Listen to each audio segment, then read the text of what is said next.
Good morning, Scott Bass. Good morning. Welcome to the Green Wave from Colby Plus. Yeah, I've got my new Green Wave Colby Plus Yamamoto suit. And man, first of all, we always talk about how buttery the Colby Plus Yamamoto offering is. But this would be like hot butter, like melted butter, like butter on a croissant. It's so good.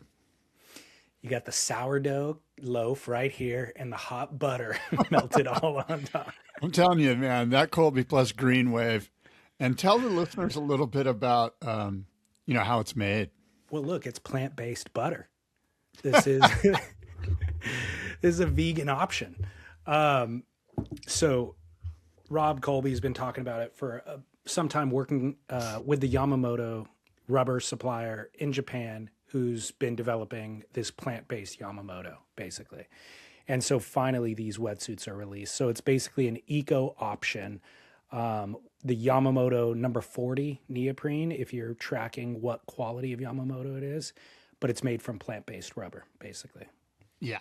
Well, I'm pretty excited about mine. And for the first time after the storm moved through, the water is chilly enough with the upwelling to put on a 4.3 and to require a 4.3 actually. There you go. Well, let me read specific now specs, technical specs. Yes. Limestone derived closed wall or closed cell nitrogen, meaning 0 water weight gaining and 500% stretch. So it doesn't kind of get imbued with water. And then it's a proprietary bio-nylon derived from plant oils that is natively hydrophobic.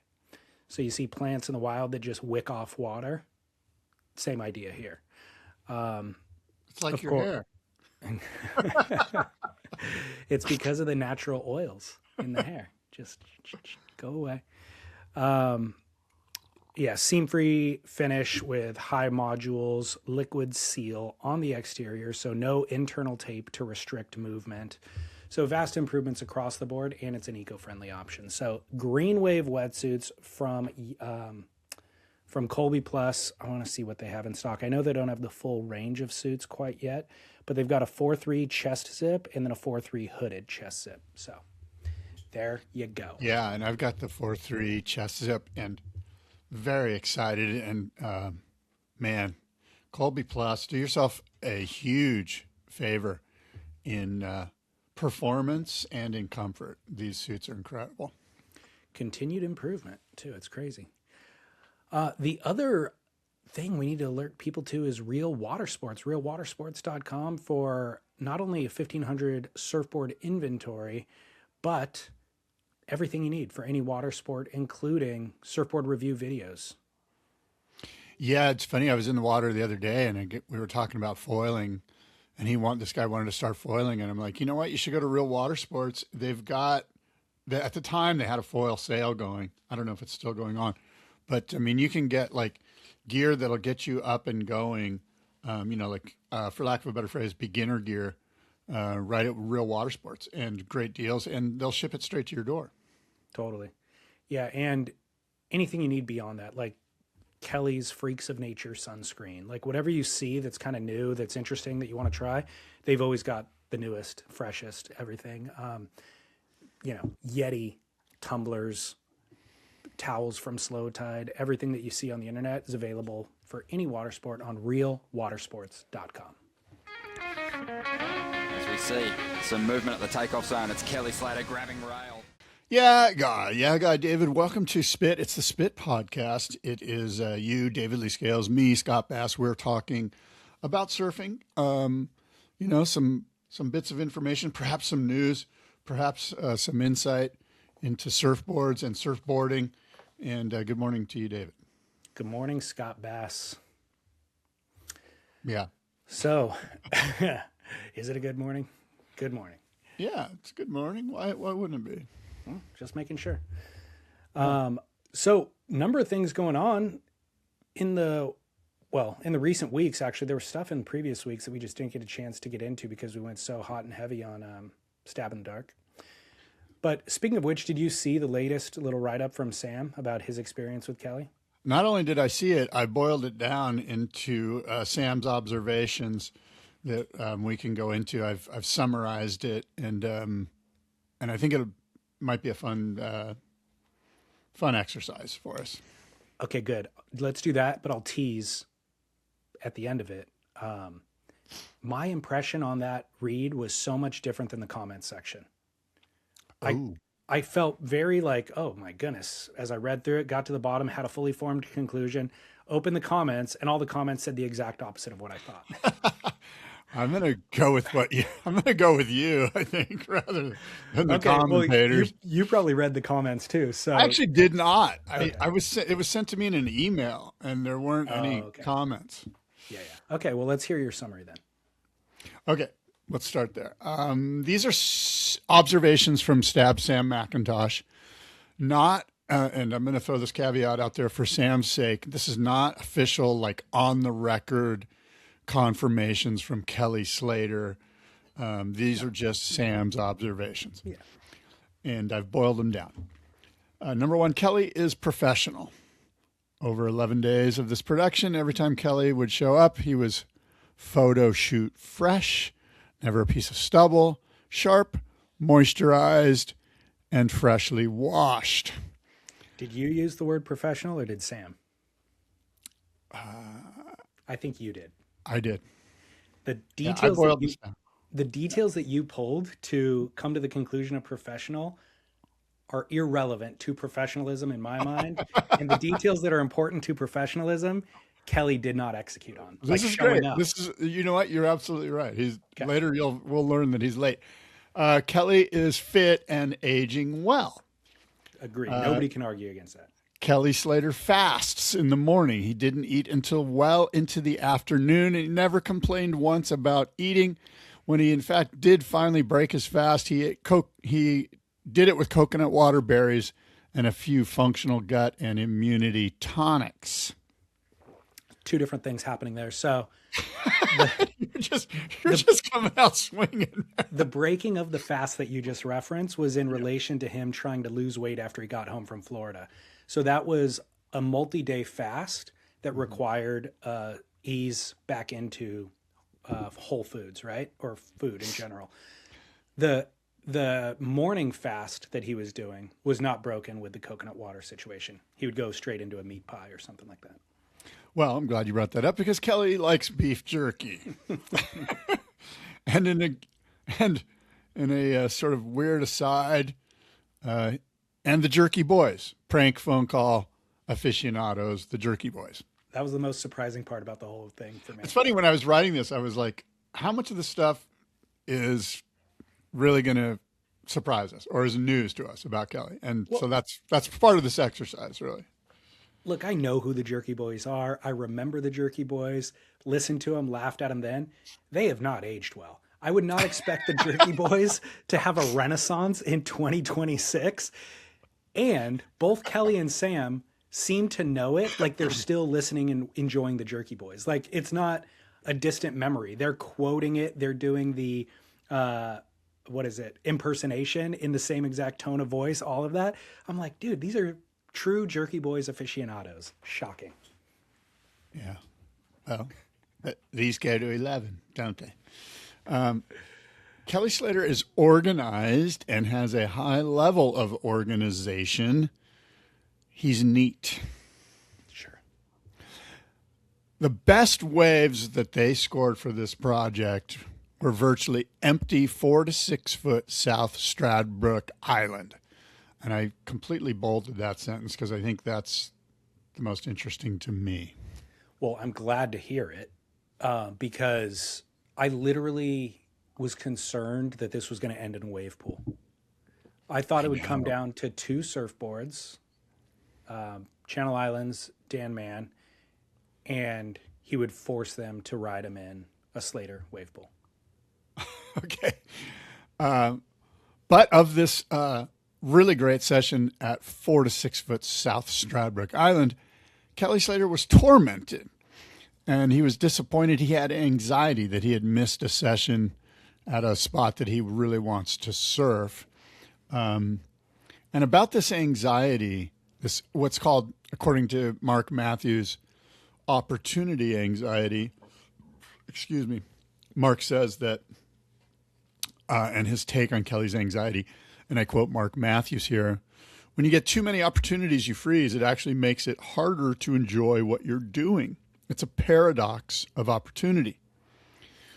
The same drive that makes you successful, always looking for the best opportunity, is the exact thing that makes it hard to relax and enjoy the present moment. You just can't flick a switch and turn that off, Matthews said. You've got to control it. If you're not enjoying the surf you're in because you're thinking about another place, that can be sad. How much can you relate to that type of anxiety? Not too much these days. I'm pretty stoked to be in whatever I get in. Good for you. Yeah. Yeah, I think that has been a constant tension in my life too, is, fear of missing out, basically. And probably in my life, with the advent of the internet and certainly social media, you just see what's going on everywhere else in real time, which we didn't have when I was a kid. So I've been trying to, adapt to that, but also mature just as a human being. And I feel similarly to you, where I have, in the fight against it, I feel like I am gaining ground of being able to be present in whatever I'm doing. Kelly Slater, it's suggested by Sam, meets 5 new people per day. If he's done this for 40 years, let's ballpark that at 1,500 new people per year. That's 60,000 people over 40 years. He's not going to remember you, but when he is with you, he seems to be present. Yeah, I liked that little reveal from Sam, or observation from Sam, which is Kelly spends a shocking amount of time with strangers. He doesn't just shake their hand and turn around and walk the other way. He actually engages with them. And we've seen that throughout the course of Stab in the Dark a little bit, where, he asks them about the board they're riding or the fins that they're whatever, makes a joke, gives them an opportunity to volley back and continue the exchange. So I think that is kind of unusual for most celebrities.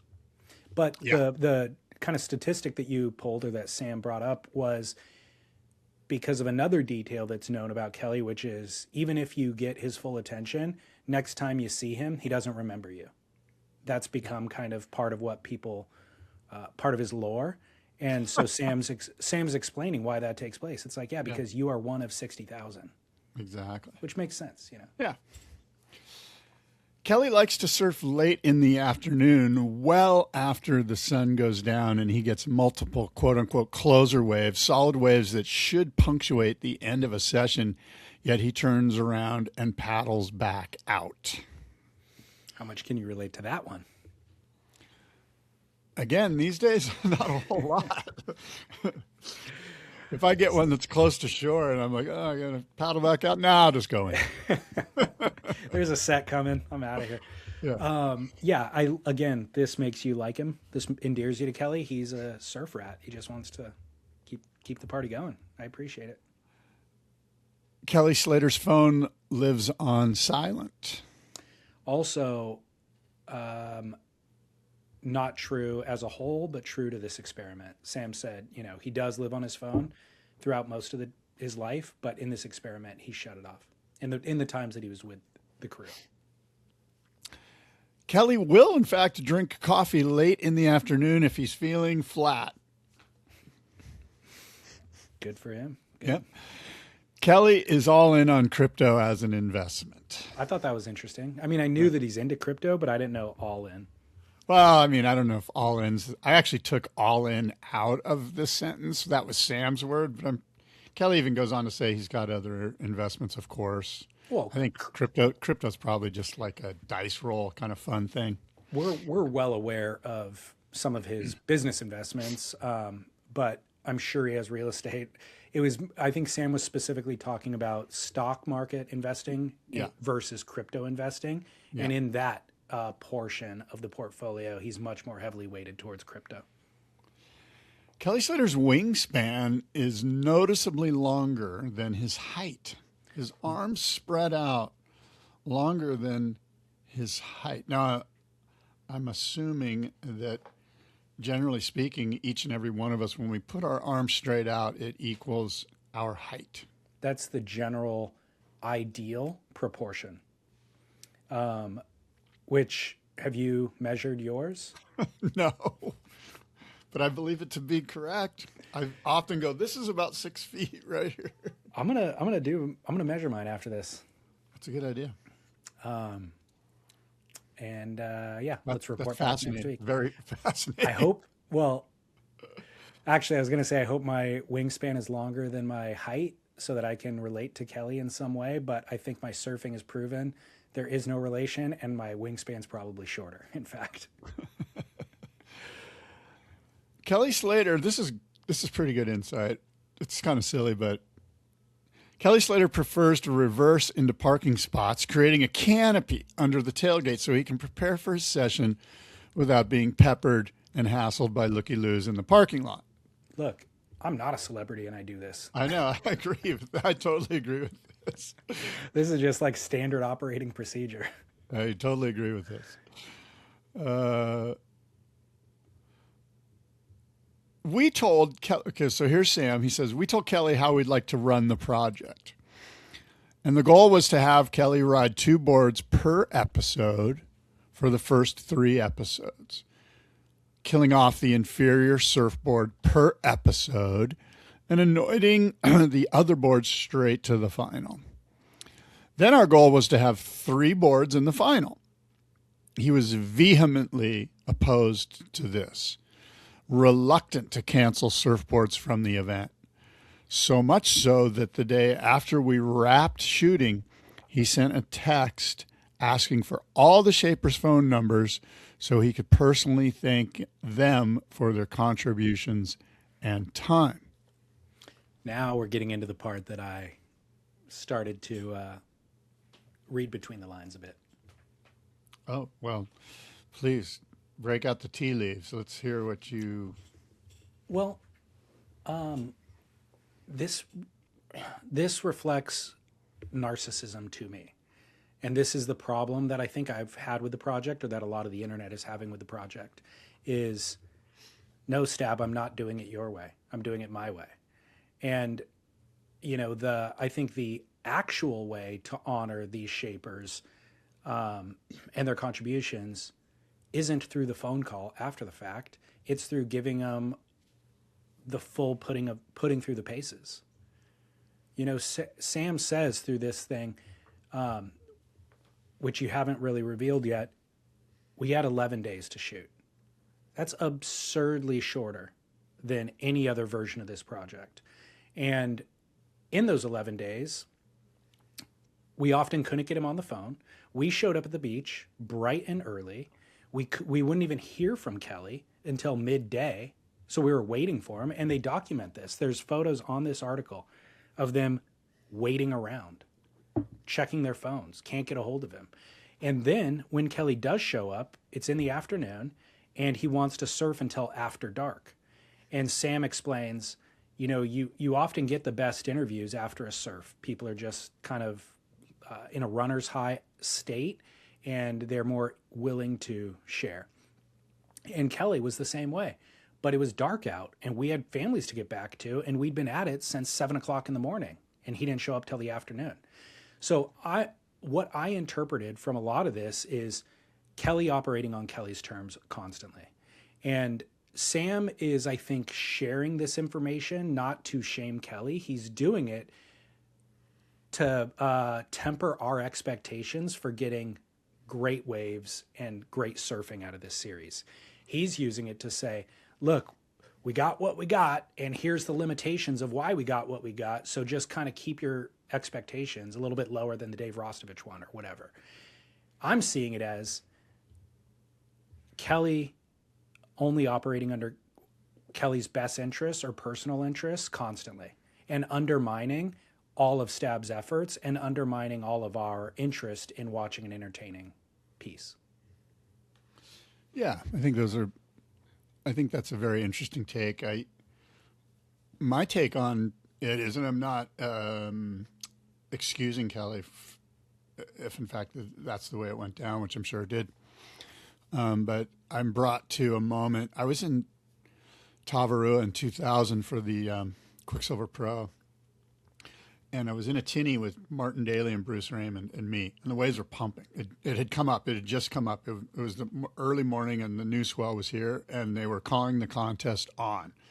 And I was there for Surfer Magazine to shoot photos or videos or whatever and put them up on the website. And I was like, so Martin and Bruce are like, let's go surf swimming pools. And I was like, yeah, let's go. And Bruce Raymond turned to me and he goes, Scott, job's on, mate, which was code for you're not coming with us. You're here to go do that. And I remember just going, oh, man,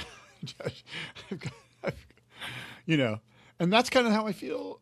Like, so what if it's late? And he's right. You do get really great moments. We all feel so good after we surf. We're usually like, you know, flowing with concepts and thoughts, and we're ready to talk. And I think that you got to keep the cameras rolling there. It's only been 11 days of, you know, like get what you can get and you'll be glad you got it later.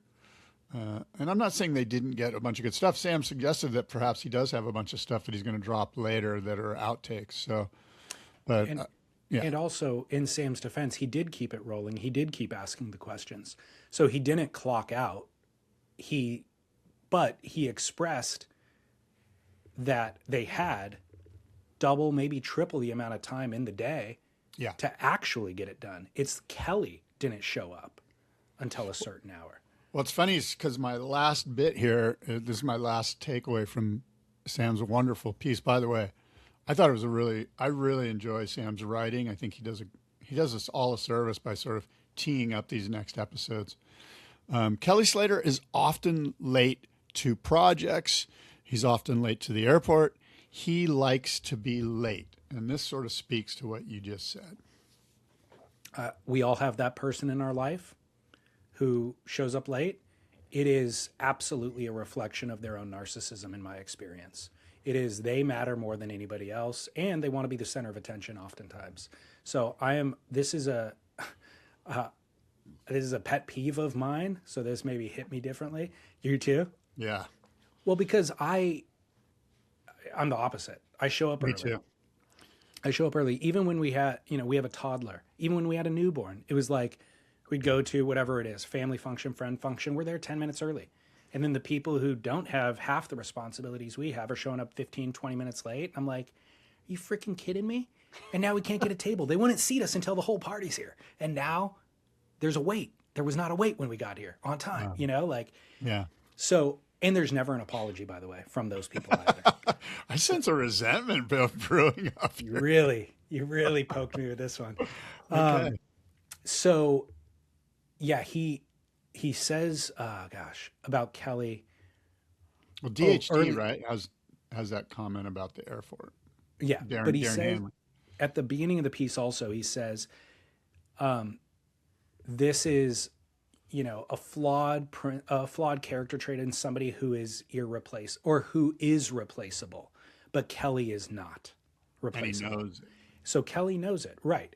Yeah, if it was, let's say, Mateus Hurdy, who's playing this way, yeah, right.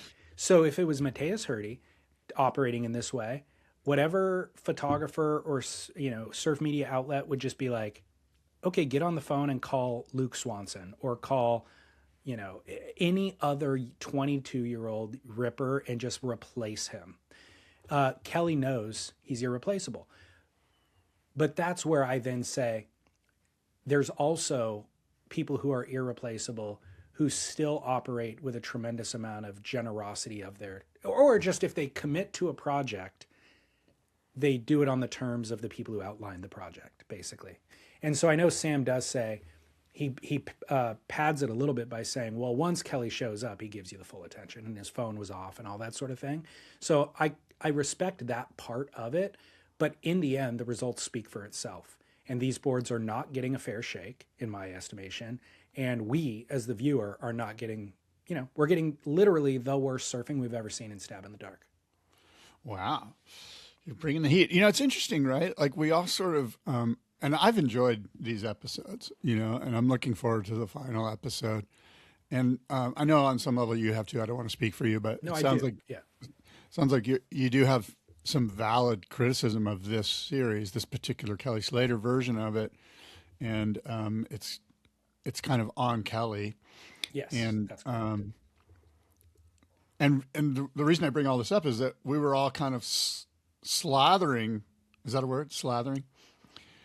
This is back to your butter analogy from earlier. We were all excited for Kelly. Salivating. And stabbing a bit. Yes, we were doing that too. We were both slathering and salivating. And we're a little, I was thinking about this today. We're a little put off by it. And then that made me think, who's the next guy? Because there's a little dip in the road here, it's not the peak we thought it was going to be at year 10. Yeah. So the next guy is Ethan Ewing. Oh, because I have a wild card that's going to throw you off. Okay. Do you want to do it now? Tom Curran. Oh my God, that'd be incredible. Come on. Come on.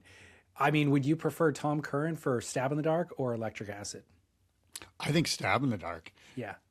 I mean, I know he can write all that crazy other stuff and he loves it, but Yeah. I think Stab in the Dark. Can you get him to talk? Doesn't matter. That's what I thought it through. What the best part about Tom is when he's not talking. Long moments in between when he's just kind of, you're just like thinking the thoughts that he's thinking. Yeah. Like on that Sterling Spencer Pinch My Salt piece when you could see him thinking and you're like, oh my God, this is like pure genius here. I'm watching the machinery turn between the ears. So I like the directors and the creative direction and all that kind of thing that they do with this, but they need to hire Sterling Spencer for that series. So Tom Curran, Stab in the Dark, Sterling Spencer as an executive producer, and maybe even hosting interviews behind the scenes. This would be gold. Well, that's asking.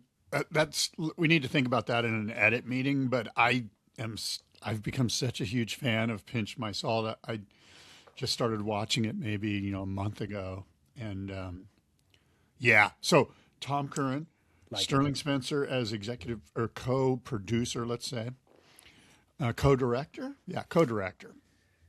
I like it. Get on that. Pitch it. Now, back to this series. Yeah. I totally enjoy the series. I don't have a criticism of Stab at all or the way that they've handled it. I think they've actually presented this in the best way that they possibly can.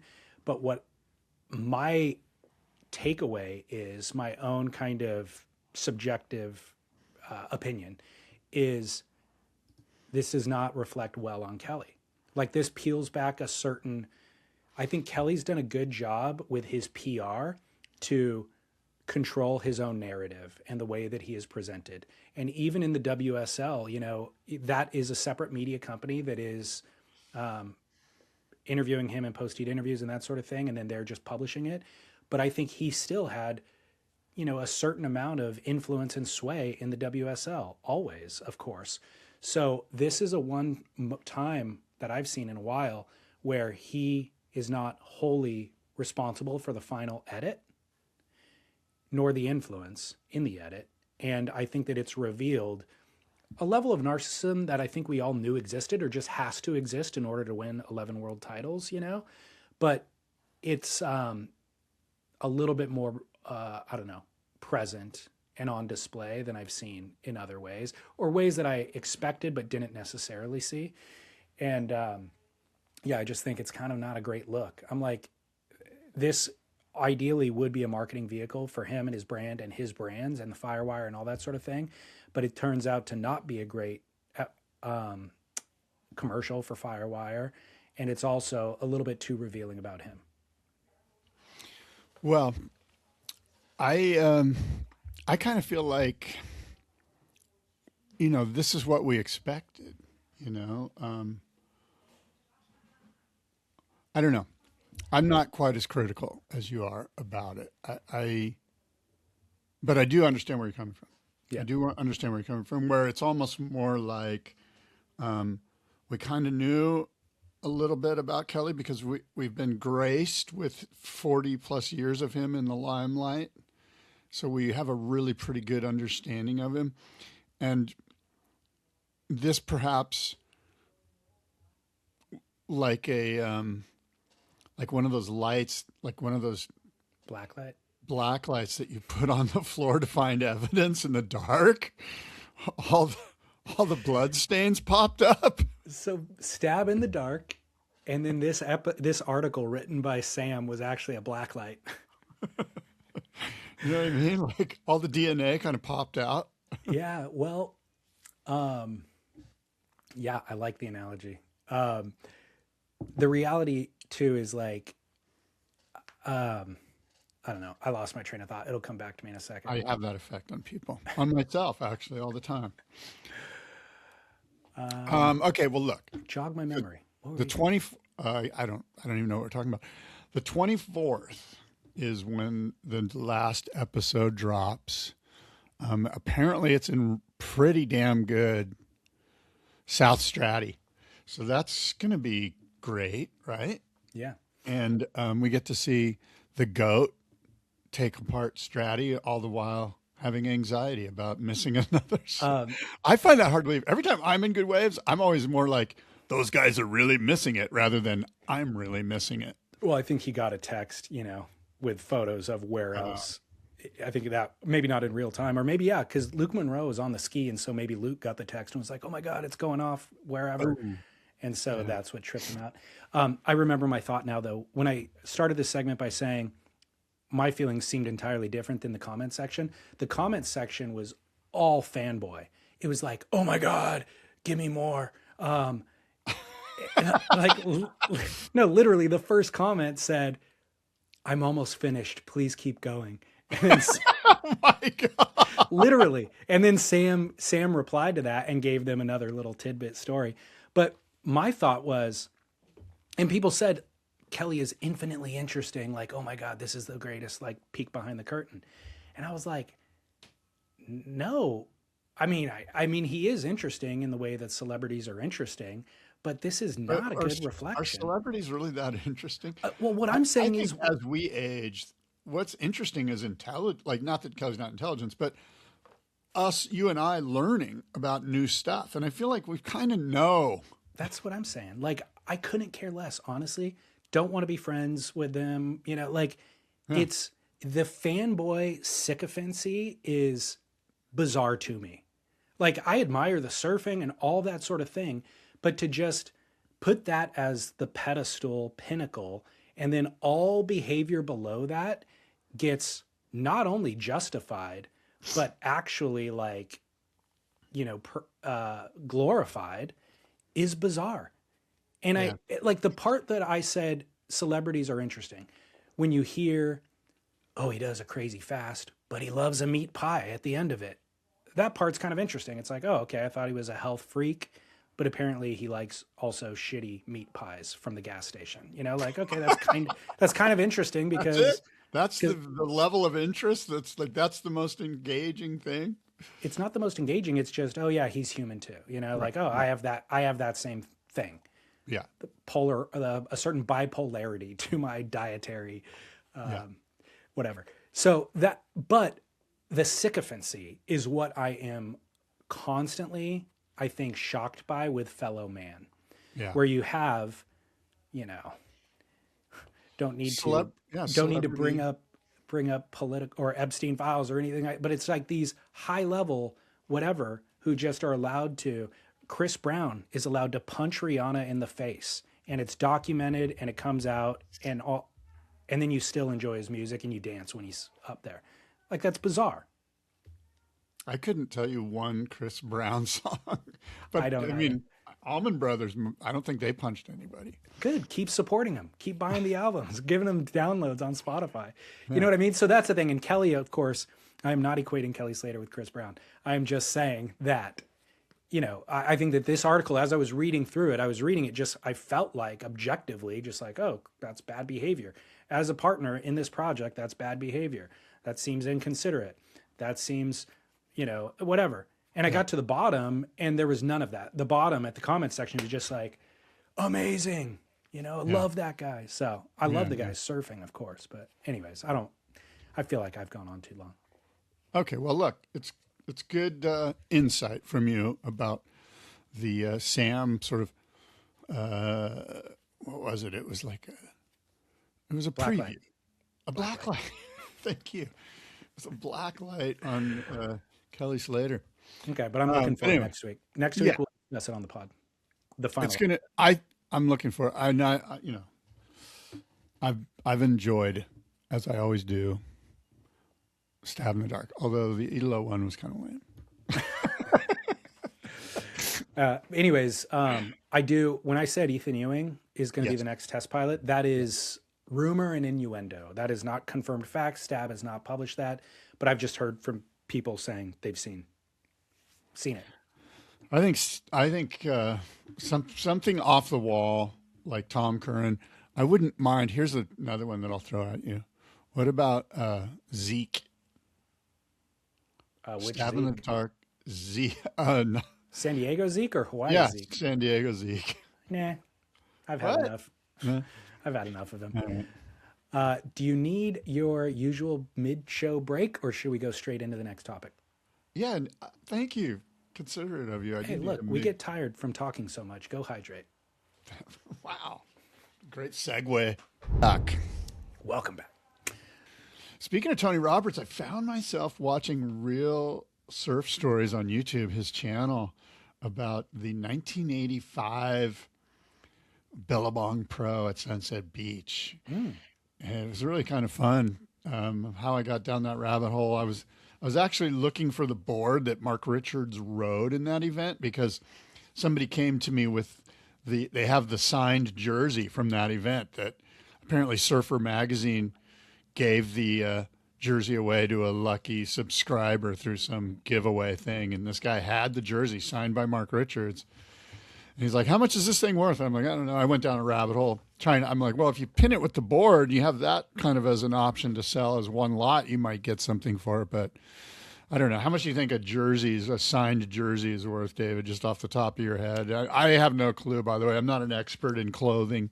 I don't know the market at all. I would say $300 to $500. Wow. Okay. Is that more than you would think? That's a little bit, but that's just it. Who knows? It's so volatile, the market. Okay, let's just say $500. I'm down with that. If you pinned that to the actual board that Mark rode in that event, now you're looking at $5,500 or $6,500 or more. What do you mean by pinned it? Like sold the lot together, or Yeah, just the photo board of and the board and the jersey together as one. You've got all this incredible footage that's on Tony's YouTube channel. That's probably in other places. There's great content of the actual heats. Tom Curran versus Mark Richards. I think Barton Lynch was in that final along with Tony Moniz. And really fun. I don't know. Maybe, Who won the heat? Mark Richards won the entire event. Yeah. So what's interesting too, just to shine more light on Tony, is for a lot of he's doing these great historic deep dives. And, a lot of them are footage that he's pulling from different places on the internet and then editing together. But a lot of it is its own footage. Like I would guess that event, he might have shot that event. That might be his own footage that he has from his archives.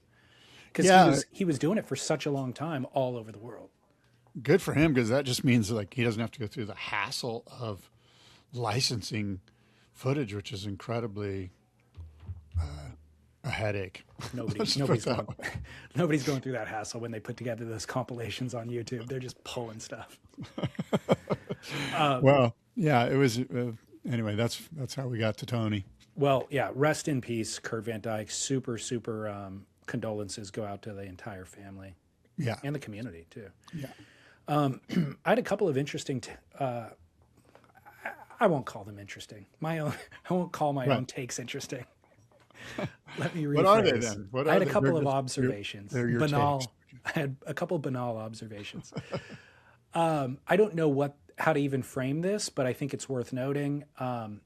Mikey Wright, again, Stab Magazine, a couple of pieces that they put out this week. Mikey Wright's Ferrari Boyz, which is basically a series that they have where they just interview surfers about their vehicle. Sounds kind of superficial, but they actually go into detail about the person themselves.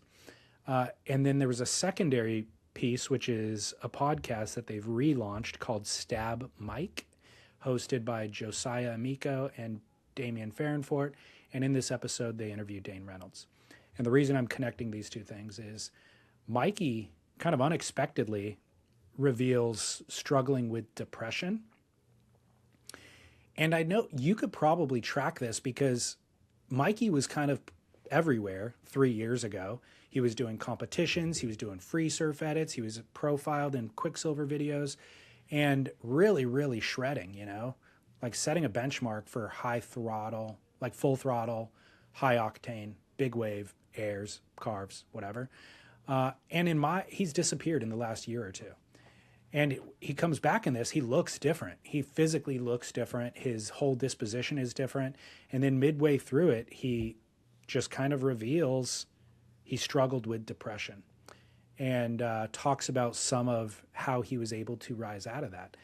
And then in the Dane piece, Dane starts opening up about struggling with alcohol. And it seems like he didn't intend to come on there and talk about it. And to be perfectly honest, the two hosts didn't do a very good job of engaging him in the conversation. Like Dane says, I was way overweight and I wasn't surfing very much. And the surfing I was doing was not great. And so I wanted to lose weight. And basically that meant I had to stop drinking. And I couldn't. Like it was a struggle. Like I'm kind of shocked at how difficult it was to stop drinking.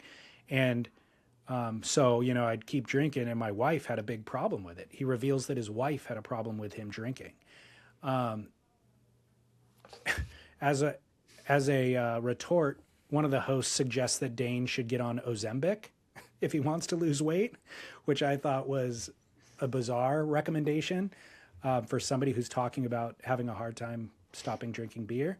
But I just thought these things are reflective of larger problems that are infecting a lot of society. And I think at a high level where these guys have access to a lot of vice and a lot of just, I don't know what, forgiveness of bad behavior, as discussed earlier, like it's extra difficult, you know? And so I think the other thing that we're seeing is them having a willingness and an openness to talk about it, which is something that I haven't seen in the past.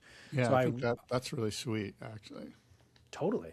Yeah. I actually, by the way, in the comments section on the Mikey Wright thing, a lot of support. People being like, dude, good on you. Like, let it out. You know, like it doesn't need to hide in secrecy and fester. So I appreciate the comments section for not being as vile as it can be, you know? Yeah, well, that's how do we say? What do we say? We say that the refreshing. I think you just used that word. It's refreshing that both of those surfers sort of were willing to offer up some personal, you know, struggles. Perhaps struggles is the wrong word. I don't know. Yes, but I will say this. I found myself in a deep dive on Dane Reynolds too, and holy mackerel. There's some stuff from Dane in like, I don't know, let's call it 2008. That's just so good. Unbelievable. So good. And the thing that I guess I'm highlighting here is we kind of forget it. I kind of forgot about it and I went back to it, and to revisit it was mind blowing. And it was just like, oh, like, you know how sometimes we're like, oh, Tom Curran, that's kind of how I'd like to surf. You see Dane Reynolds in 2008 and you're like, that's how I would like to surf. Like, so his style is so on point. I've said this before. He has a little teeny flair of Davey Miller in him, which I've always enjoyed Davey Miller's style, but it's like on steroids plus just state-of-the-art performance surfing. Like, that's just next level. So if you do yourself a favor, it's easy to go into a deep dive on YouTube with Dane Reynolds from like 2008, 2010, something like that. Early marine layer stuff. If he's even, you know, maybe it's chapter 11. I don't even know what it was. Marine layer, but it's freaking incredible. It was mind blowing at the time. it's still mind blowing. Exactly. Like if there was a surfer who came along today and did that surfing exactly the same, they would Well, break the I would internet. suggest to you last week, you were like, John Florence. Like, I want to see John Florence in perfect waves off of his boat ripping. You're going to see the best surfing ever. And frankly, you're correct. But I think if you put John and Dane together somehow, from that era, John right now, maybe Dane after he loses some weight and goes to a meeting or whatever. and we get those, it would be a pretty cool side by side. What do you call that, David, when you have those two things side by side? Compare and contrast. Yes. 2008 Dane and current state John. And you wouldn't be able to notice a difference as far as state of the art performance. Correct. Yeah, I agree with that. So the difference to me, though, is John riding big, perfect waves, powerful waves. The Dane stuff that you're talking about was always like California. Yeah, it's like Ventura Harbor or something. Which is why the whole thing's called marine layer. It was like, poorly lit, early morning, no sun, black wetsuits, dumpy beach break, very relatable conditions, basically, is what it was. But the level of surfing was so freaking profound. There's some footage where he was at Rincon that was mind-blowing. Mm-hmm. That, helps up the ante a little bit. But you're right. John's at 12-foot Haleiwa just doing huge power gaffs that are incredible. Totally. And I'm not saying Dane couldn't surf the Haleiwa wave at all. In fact, we've seen him do one of the best turns we've ever seen at Haleiwa. But I'm just saying they're a product of their environment. And the environment that Dane was in was murky Southern California. So I was surfing, what was I, mid-20s, late 20s? I was late 20s around that time that marine layer was really hitting. It was pre-2008 because the 2008 thing then kind of disrupted all of it. I mean, it continued through 2008, but when it really started hitting was like 2005-ish, I'd say. 2000, yeah. Okay. That's where it started probably. But I remember I'd go surfing in the morning with the same buddy, and I'd just be like, dude, did you see what Marine Layer posted yesterday? And he'd be like, yeah, it's freaking crazy. And then the next day, another one. And I mean, it was probably 3 to 5 a week. And it was banger after banger after banger. He was on an absolute tear. And I feel also like the early days of our podcast, we used to talk about this. Yeah. So I don't know if that's when he was actually putting other people in the limelight on Marine Layer, or if it was Dane in that must have been like 2018 or. It was all Dane. So you and I started in 2012 or 13. Okay, so right about then. Back then it was all still Dane. But the next big kind of plot point is chapter 11, is him leaving Quicksilver. He was on Quicksilver still when we started the podcast, and then him leaving Quicksilver in a big controversial manner. Yeah. And that's where, I think the level of surfing that you and I are talking about revisiting dissipated and started to slow and has all but kind of gone away, unfortunately. Yeah. How old is Dane, do you think? He's like 40 years old, something like that. Like, I guess what I'm getting at is it's not too late. I feel like I did some of my best surfing right around his age now, if it's like right around mid 30s to 40, early 40s. He's 40. If you're in shape and dedicated to doing like a morning routine, and you got to do some stuff to stay where you're at. But I would love to see somebody compare and contrast, like we said, Dane and John on a side-by-side thing. I don't even know if side-by-side would work because your eyes would be going. Well, this is where lifestyle choices matter. This is where again, it's not like a fitness regime. It's a lifestyle choice. And so Dane, I think we can all see Dane's reveal about his struggle to give up beer. I think we have all seen in his physicality, and people have joked about it for years now, and it's not just weight, but it's his face. And, you can just see it. And John opting to prioritize life on a boat, sailing around the world, is also reflective in his surfing and his physicality. Just standing on a sailboat requires you to flex all of your muscles and hold it down. You know what I mean? So I think Dane expressed a desire to surf well again, but it's more than just hitting the gym for an hour a day. It's a lifestyle. Yeah, you're absolutely right. And I'm not criticizing Dane at all, just to be clear. Like, I loved Dane being vulnerable and expressing this. And again, I think the host fumbled the ball in terms of engaging Dane in that conversation. I know they're both friends with Dane, but they're also not, professionals with substance abuse. Like they probably are ill-equipped to actually have that conversation. So I understand all of that, but I think that Dane could have some radical life change that would have massive positive effect in his state, his mental state, but also reflective in his surfing.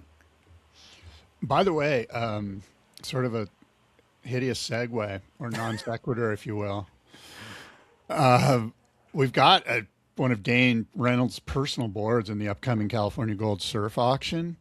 And it's from it's when he's on Quicksilver, and it's got a massive doodle that he did on the board. It's one of his personals. Mike Andrews shaped it from Channel Islands. It's got this piece of like what I'm calling black death pizza. It says tasteless, and it's a slice of pizza that's all black. Wow. And it's got these death hands that are trying to hold on to the death pizza. And so anyway, one of his personal boards is on the auction block. And that's what led me down the Dane Reynolds algorithm rabbit hole. What model surfboard? Is it dumpster diver? I mean, I don't know. It says toe. It says like on the stringer, it says something like N-toe, the letter N. So it might be like a Proton version, some version of the Proton maybe.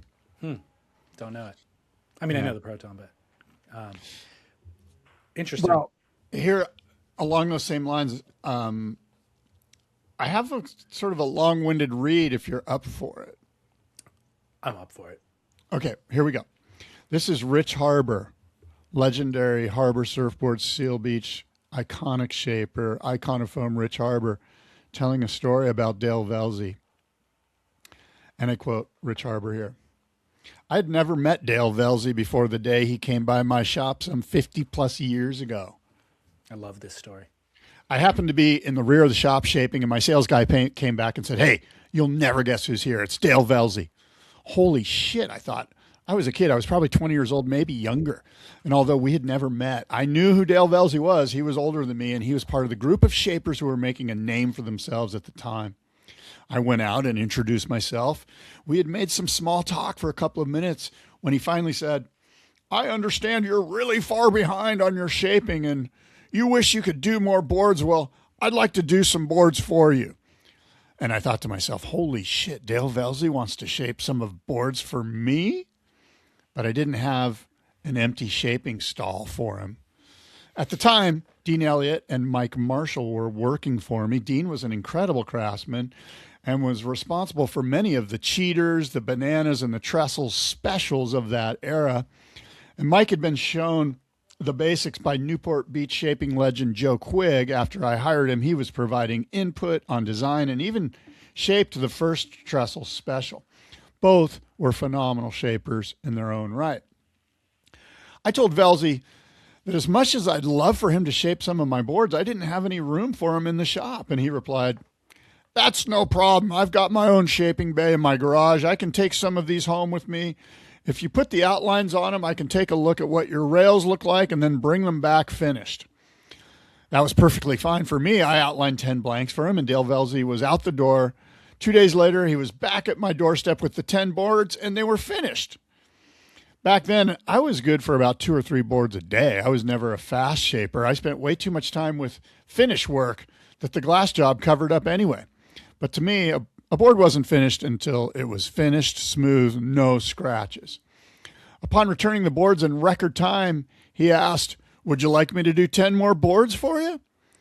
Well, of course I did. And I outlined 10 more boards and gave them to Dale Velzy happily. After Velzy left, we took a look at the first 10 finished boards that he'd returned to the shaping room. And as we were all curious about how good Dale Velzy really was. But when we started looking at them, we realized the boards weren't good at all. They were full of lumps and twists and scratches. I couldn't let him do any more boards. I thought to myself, oh my God, how do I tell Dale Velzy that he's a shitty shaper? I immediately realized how bad of a position I was now in. How do I tell a guy that I've looked up to that the boards he shaped aren't good enough? Several hours passed, and then a phone call came into the shop. It was Jim Galloon, Hobie Alter's shop manager at the time. And he asked me curiously, hey, has Dale Velzy been at your place? And I replied, yeah, how'd you know? And Jim continued to tell me that Dale had been by Hobie's shop as well. And Dale had taken some of their blanks, and they didn't look that good when he brought them back. And he wanted to know how mine looked. Oh, they're not too good either, I told him. Jim knew where Velzy lived, and he offered to drive down to his house to figure out what was going on.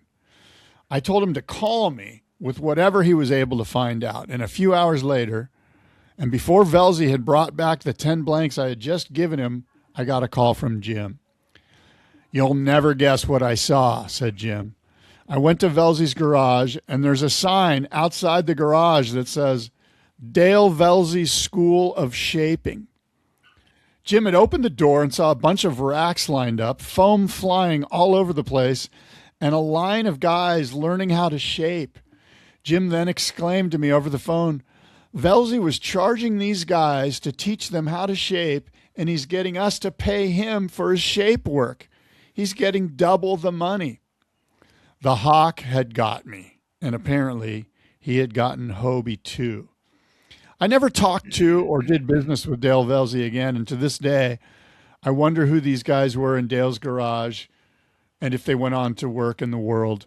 Wouldn't it be funny to hear that one of them had become a famous shaper now?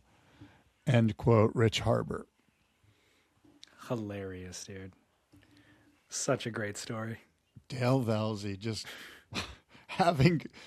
getting paid to teach people how to shape, getting paid to shape boards for Hobie and Harbor, and then just returning the 10 blanks all beat to shit by some beginner shapers. You know, I'm always amazed at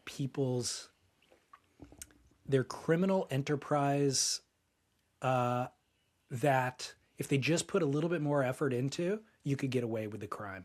Like, he could have just had a once over on the boards after the beginner shapers had their hands on them.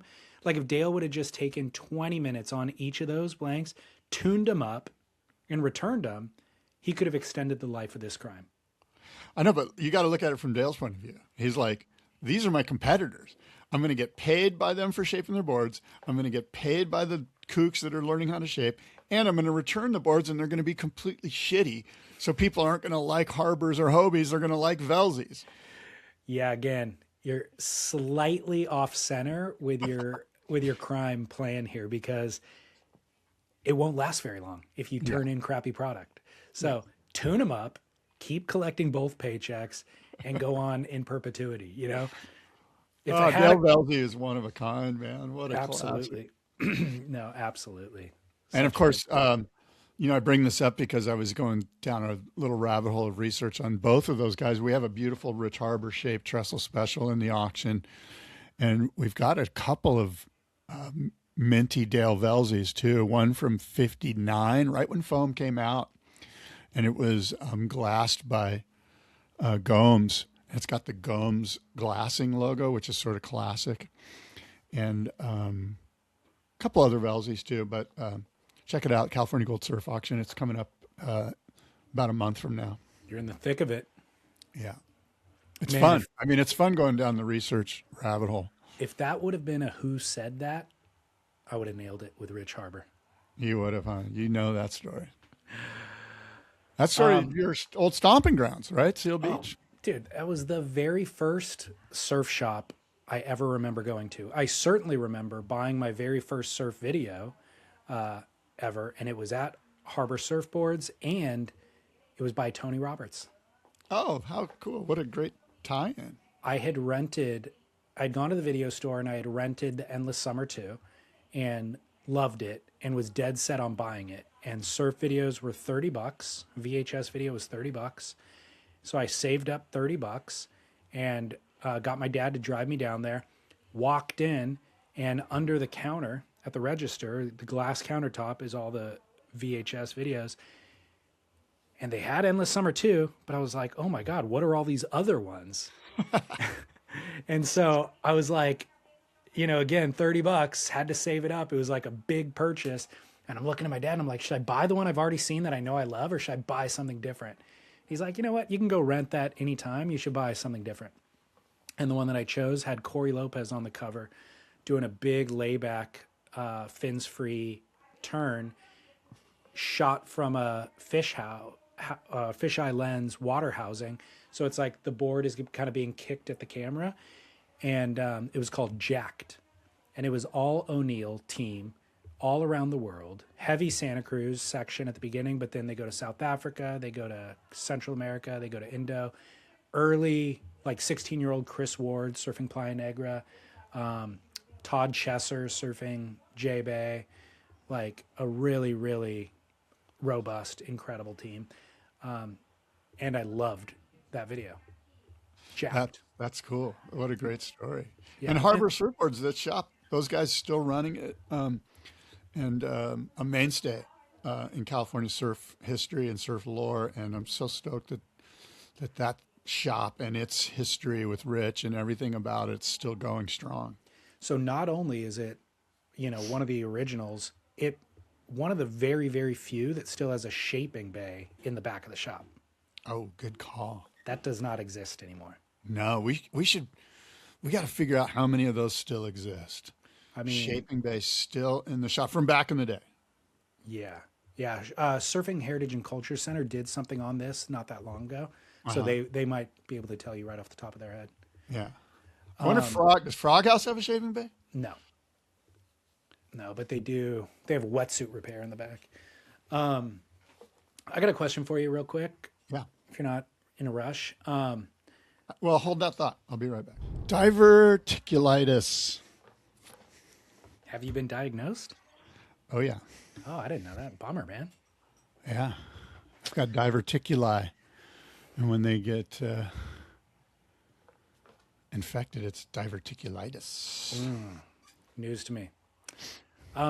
Jordy Smith's YouTube channel, anybody who has any interest in we're talking about Dane Reynolds back in the day. Go watch Jordy nowadays. I mean, Jordy's YouTube channel, shockingly, only has 11,000 subscribers. The quality of the video production is top notch. I mean, he used to put all of this stuff into marquee films. Bending Colors was one of them. I forget all the names, but it's now just on his YouTube channel for free. And you get to see it like every month or two. He'll drop an edit. But my question to you is, why aren't we watching? It's the highest level of surfing and video production from one of the best surfers on the planet, only 11,000 subs. I mean, that would just be a marketing issue, Why aren't you watching it?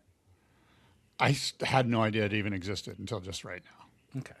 That's what I mean. It's like a marketing thing. No, I'm not the greatest example. I'm not like I'm seeking out like Eckhart Tolle videos, not Jordy Smith videos, but I mean, surfing does fall into my algorithm.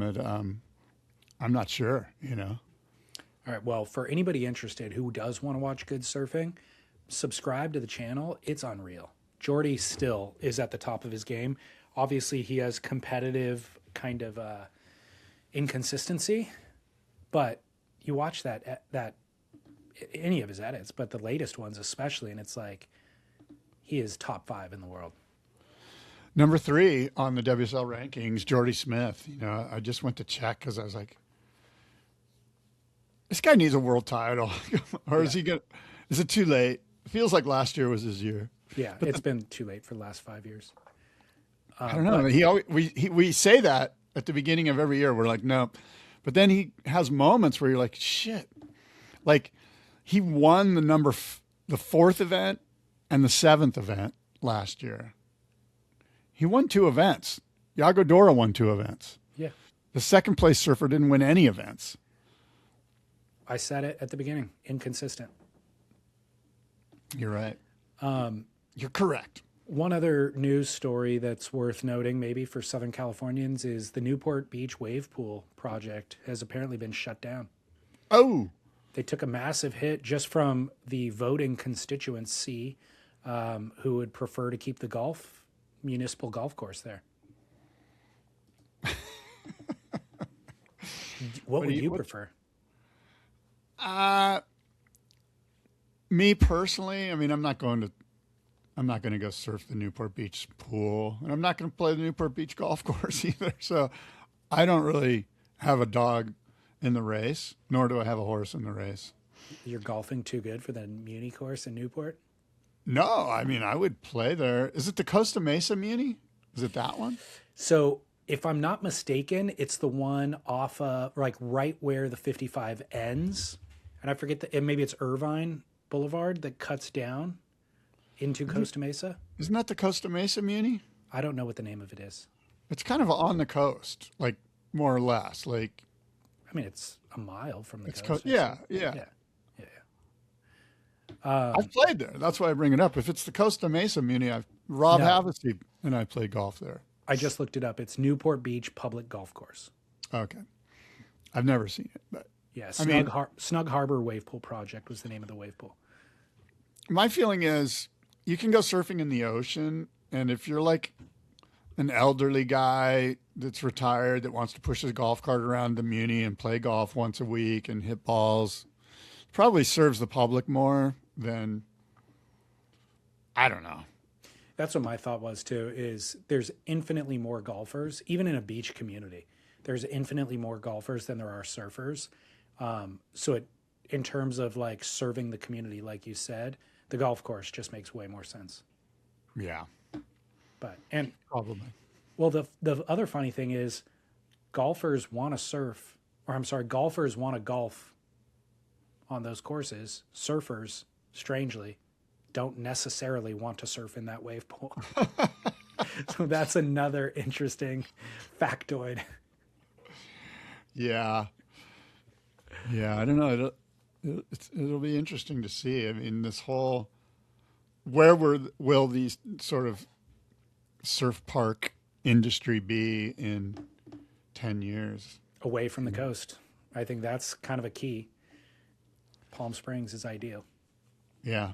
That one seems, there's a couple of them out there, and maybe 3 more coming. Yeah.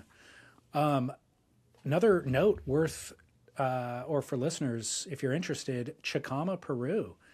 I'm going back. Scott has a scheduling conflict, so he's not going to make it in 2026, but we're going in August 22nd, I believe is the date. August 2026, 20 people, Chicama, Peru, same hotel that we were at last year if you were listening to us then.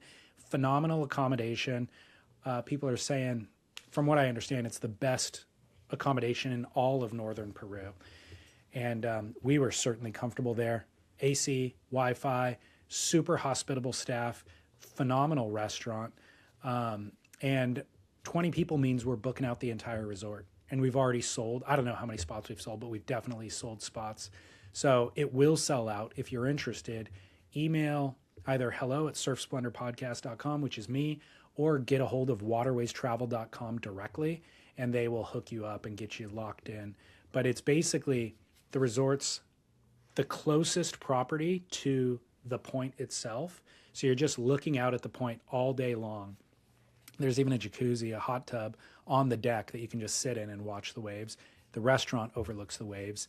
And one of the coolest things was they have boats that would take us out for twice a day for hours for each session. Basically, anytime you want to surf, there's a boat, not only to pick you up and take you out to the top of the point, but then after you surf waves, pick you up after your wave and shuttle you back to the top of the point. So you don't even have to do the paddle out. Really simple and ingeniously, they give you a piece of electrical tape, colored electrical tape. So let's say red or blue or yellow. And the boat driver has a red or blue or yellow helmet on So you can identify which one is your driver and he can identify you. So you get to the end of the wave, you hold your wrist up and it's like, oh, yellow, come pick me up. Boom, take you back to the top. Pretty incredible. It is tons of fun. And I'll tell you a couple things. First, if you're a foiler, you got to go there. It's insane. Probably the best foiling wave maybe in the world. I don't know. It's highly sought after in the foil world. And if you're like me, that you do both, here's what's interesting. You're looking out at this killer left point, it's pumping, right? Well, I walked down into town when it was pumping, when it was like 6 to 8 feet outside. And I walked down into town, and there's waves that break down by the pier that are mentally insane, barreling, sandbar perfection. Nobody's even looking at. You can't even see it from the hotel. And when I go back, because I'm going to go back, I'm going to shortboard down there because that wave looked. I was blown away. You remember where we went and we bought those nice hats and stuff from that nice lady in that store? Yeah. Right in front of her store there, insane barreling waves, and nobody's even on it. Because, I mean, it's the nature of the beast. We all look up to the point. We all just want to, our eyes, all our energy is focused out there. Insane kill. And just as, like 4 to 6 feet, just. Yeah. So everybody looks up at the point. And to be clear, it's all the same wave. Scott said there's a different wave down there. Technically, it's all one long point break that just keeps breaking the entirety of it. And of course, what Scott's referring to by it's a different wave is, of course, because of the curvature in the coast and the sand bar distribution, it breaks differently at different parts. So I don't think you could possibly connect the ride from the top of the point all the way down to that part that you're talking about, but it is the same swell line and breaks entirely different. And so, yeah, you're right. People who have said Chicama, is it soft? It seems like more of a longboard wave. Maybe at certain points of the point. But the spot that Scott's talking about looks like what Dane Reynolds was riding in Chapter 11 or Marine Layer. Totally. Yeah. Totally. So come hang. Yeah. It's an Chicama, epic hang. And the hotel's next level. I mean, two saunas, a jacuzzi, a pool, the food. What was that really good local thing that what's his name put us on to? That rice dish. Yeah, the rice dish. I forget the name of it. I forget the name too. I'll remind you this year. Wade Largent turned us on to it. Yeah. Anyways, it's an epic hang. We've met the coolest people, maintain relationships with lots of great listeners. We would love for anybody who wants to come to be a part of it.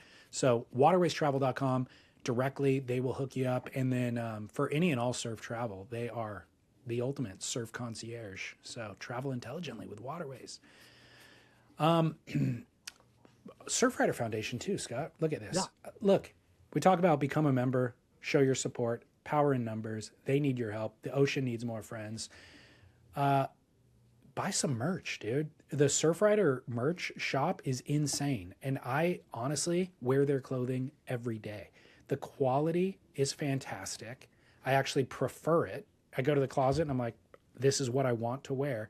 And then they've also been incredible on updating, refreshing designs. Like the graphic design work, it all looks cool. It's like I actually am proud to wear it. So it supports, of course, their environmental efforts, but you also get styled out and your money goes to a good cause. So surfrider.org, become a member and buy some merch. Absolutely. Surfrider.org. Do you want to see my must-see moment presented by Treeswax? Yes, of course, yes. You're not going to believe this wave. Queuing it up. It's from an unlikely vehicle, wave-riding vehicle. Oh, I've seen this. This is insane. So bodyboarder taking off at Eileen's in Ireland, gets an absolute backdoor pit, levitates as he's getting spit out, falls off of his bodyboard. So he's now getting barreled, body surfing through the ride. The bodyboard flicks around behind him in the foam ball and gets just planted underneath him. He drops one arm onto it and hand planes onto it.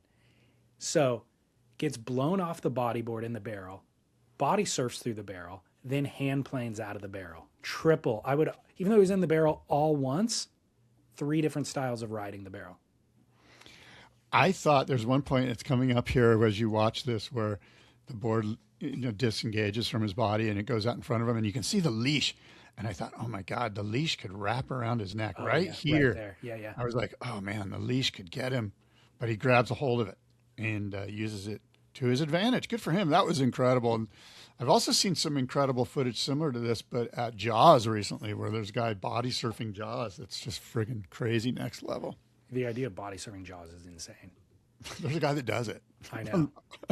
I forget that guy's name. So this guy, though, his name is Jack Johns. Yeah. And if you click over to his YouTube or his Instagram account, he's a great surfer too. Like a stand-up, traditional style stand-up surfing, getting shacked around the world, like really, really competent wave rider on apparently a lot of vehicles and no vehicle by body surfing.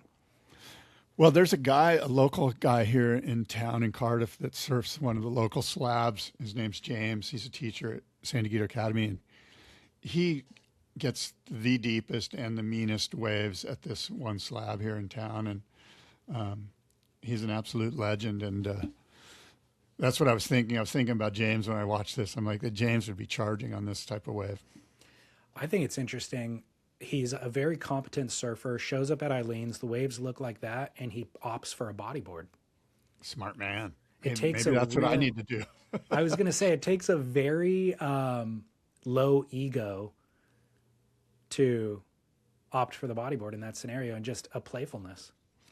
It reminds me of the latest Pinch My Salt with Kai Lenny, where Sterling and Ryan talked to him, and Kai Lenny's basically going, look, the reason I ride all of these different, types of equipment is because I'm kind of constantly searching for, what that gray area, like where's the right board for this moment, and sometimes it's a stand-up, sometimes it's a foil, sometimes it's a shortboard, sometimes it's a kite, whatever. And that's kind of what this reminds me of. Who said that, Scott? The segment where I quote famous surfers and you have to guess who said that. Quote, there are no bad waves, only a wrong choice of equipment to ride them with. End quote. You want me to guess? Yes. Mickey Munoz. Boom. Nailed it. Yeah. Buy that book, No Bad Waves, from Patagonia on Amazon. Don't buy it from Amazon. Buy it from Patagonia. There you go. Now we're talking. All right. Well, look, David, we've said a lot. Incredible show, in-depth show. Until next time, adios and aloha.